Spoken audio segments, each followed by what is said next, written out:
Salut à tous, c'est Kazin, j'espère que vous allez bien. Aujourd'hui, on va parler d'un petit peu de la série du bloc Écarlate et Violet, à savoir EV1 et EV2. Il y a des choses qui sont en train de bouger sur ces deux séries, et en plus on sait que alors je pense que d'ici un mois et demi, on devrait avoir EV3 qui arrive. On va monter un petit peu crescendo au vu des Pokémon, des formats de cartes qui seront proposés dans la série, jusqu'à aller peut-être au sommet de Écarlate et Violet avec la série 3.5 des 151 Pokémon. Ça risque d'être un petit peu la folie. Mais en tous les cas, il se passe des petites choses assez sympathiques sur EV1 et EV2, puis on va en discuter un petit peu ensemble au travers de cette vidéo. Il faut savoir que c'est un petit peu nouveau dans une série Pokémon. Ça faisait longtemps qu'on n'avait pas vu de cartes à plus de 100 euros. Alors évidemment, quand je dis ça faisait longtemps qu'on n'avait pas vu de cartes à plus de 100 euros, je regarde pas au bout d'une, deux journées, une semaine de la sortie d'une série. Pour EV1, on a vu toutes les cartes se casser la figure. Vraiment, c'était assez impressionnant. Pour vous faire un petit topo, le top 3 n'a pas bougé. Pas bougé d'un iota, mais a fortement dévissé. On était sur un top 3 avec Mimosa. Non, même pas Mimosa. Mimosa, elle était. Oui, on pourrait mettre Mimosa égalité avec Gardevoir. Voilà, le top 3, c'était Gardevoir, qui est où, petit Gardevoir qui est ici, Gardevoir, avec Corédon et Mirédon. Donc là, on avait le top 3, et on pouvait intégrer Mimosa aussi.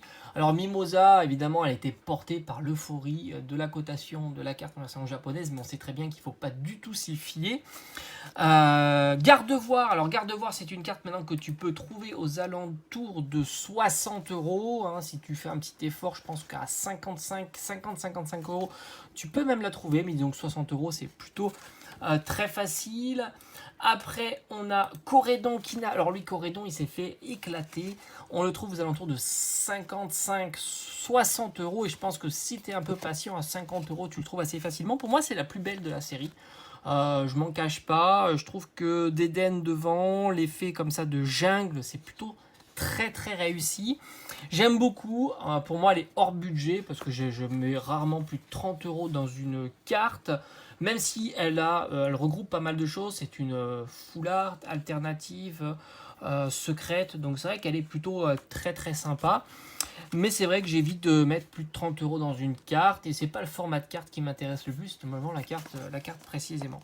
Donc on était sur une série EV1 où aucune carte dépassait les 100 euros, et même j'ai envie de te dire, on était vraiment très très loin d'une carte à 100 euros, puisque la plus chère à l'heure actuelle, c'est Mirédon, et tu peux la trouver à 65 euros.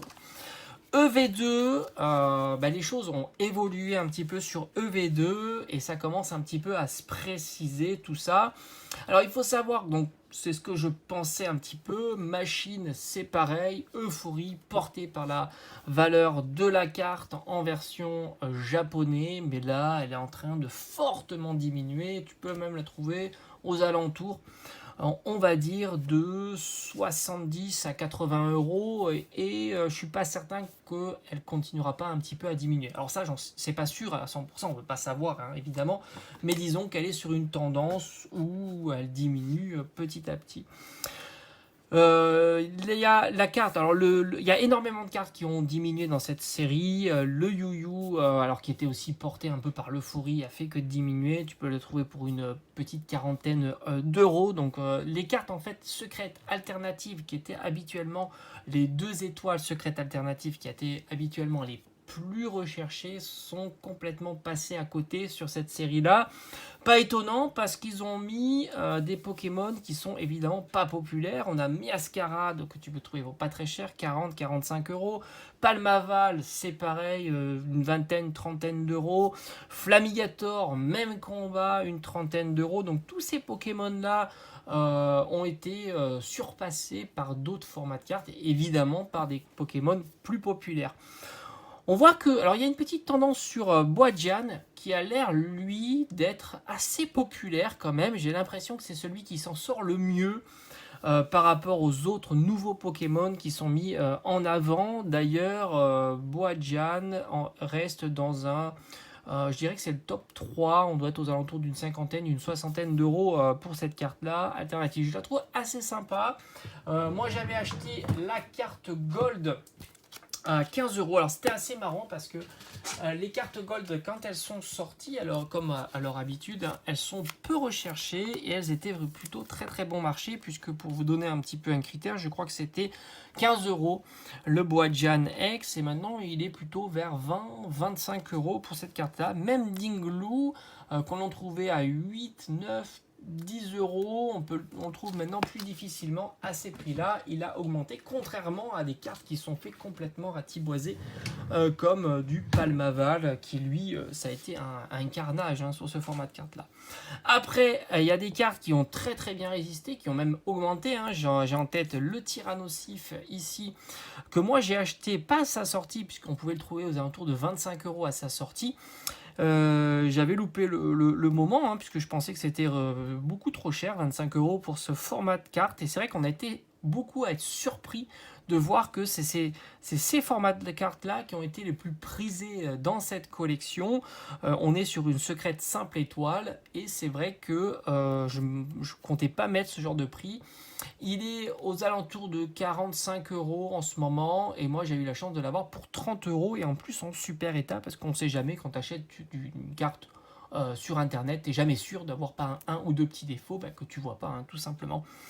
Il y a le Raichu aussi. Alors Raichu, il a diminué, il est assez stable, aux alentours de 35 euros. C'est une carte que j'aimerais bien avoir, mais je pense que Raichu peut-être à 25 euros, ça sera jouable. Maintenant, évidemment, la carte qui a vraiment surperformé de cette série-là et qui permet de rentrer un petit peu dans une série avec une carte à 100 euros, ce qu'on n'avait pas vu depuis Épée Bouclier. Hein. Épée Bouclier, on avait systématiquement la carte à plus de 100 euros. Hein. Même Zenith Suprême avait sa carte à plus de 100 euros. Le Mewtwo V-Star, qui était d'ailleurs l'unique carte à plus de 100 euros. Mais c'est vrai qu'on est habitué dans les différents blocs à avoir systématiquement au moins une carte à plus de 100 euros, et voire même des séries comme Evo Céleste, ou avoir des dizaines de cartes à plus de 100 euros. Donc là, la tendance a un petit peu changé, puisque EV1 était vraiment très très bon marché.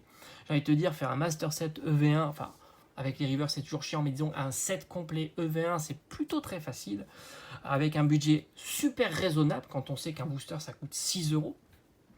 Mais EV2, ça en prend pas du tout la même tournure, puisque tu as déjà pas mal de cartes qui valent entre 30 et 50 euros. Et puis tu as le Magikarp qui, lui, ça y est, a franchi la barre symbolique. Pourquoi ma sleeve est horriblement sale? Voilà. Qui a franchi donc cette barre symbolique franchement, faut que je change. Alors, il y a des poussières qui sont rentrées dans cette sleeve, c'est juste horrible. Après, c'est pas très très grave, hein, voilà. Donc, cette carte-là a franchi la barre symbolique des 100 euros, et elle a l'air de s'installer au plus haut. Et c'est une première qu'on n'avait pas vue tout simplement au bloc EV1. Je vais changer de cette sleeve, elle est horrible. Donc voilà, je trouve que c'est assez intéressant. La série met bien, je trouve qu'elle fait une bonne publicité à la suivante. Hein. Ça commence à un petit peu changer tout ça. Est-ce que c'est les bons formats de sleeve? Parce que de temps en temps, j'ai des formats qui sont pas adaptés. Je crois que j'avais des sleeves aussi pour comment ça s'appelle? Non, je crois que c'est pas bon. J'avais des sleeves pour Yu-Gi-Oh! Tout simplement. Donc voilà, j'ai l'impression quand même il se passe des petites choses sur les cartes Pokémon, en tous les cas, sur la nouvelle série. Hâte de voir un petit peu comment ça va évoluer. Alors évidemment, les cartes restent toujours très bon marché, mais il faut toujours avoir en tête qu'une carte à plus de 100 euros, ça reste par le passé quelque chose d'assez extraordinaire. Alors, je ne sais pas pourquoi. Sur ces sleeves là, c'est assez marrant. Sur ces sleeves là, ils les ont mis un petit peu opaques. Les sleeves de, je sais plus si c'est Tempête Argentée ou quelque chose comme ça. Donc il va falloir que je change cette sleeve tout simplement. Donc voilà, en tous les cas, je ne manquerai pas de faire un petit bilan systématiquement comme ça. Je trouve que c'est assez intéressant de partager tout ça en vidéo. Puis ça permet de voir un petit peu les tendances et de se dire si on a bien fait ou pas d'acheter des cartes à ce tarif-là et de voir un petit peu les différentes évolutions sur le marché Pokémon. En tous les cas, c'est toujours faisable de faire de très très bonnes affaires. Puisque j'avais réussi à trouver le Tyrannosif à 30 € alors que sa valeur était plutôt aux alentours de 45 €. Et puis il faut pas hésiter. Alors moi ce que je fais souvent, je fouille sur internet, sur les différentes plateformes tout simplement. Allez, j'espère que cette vidéo t'aura plu, puis on se dit à bientôt. Ciao ciao.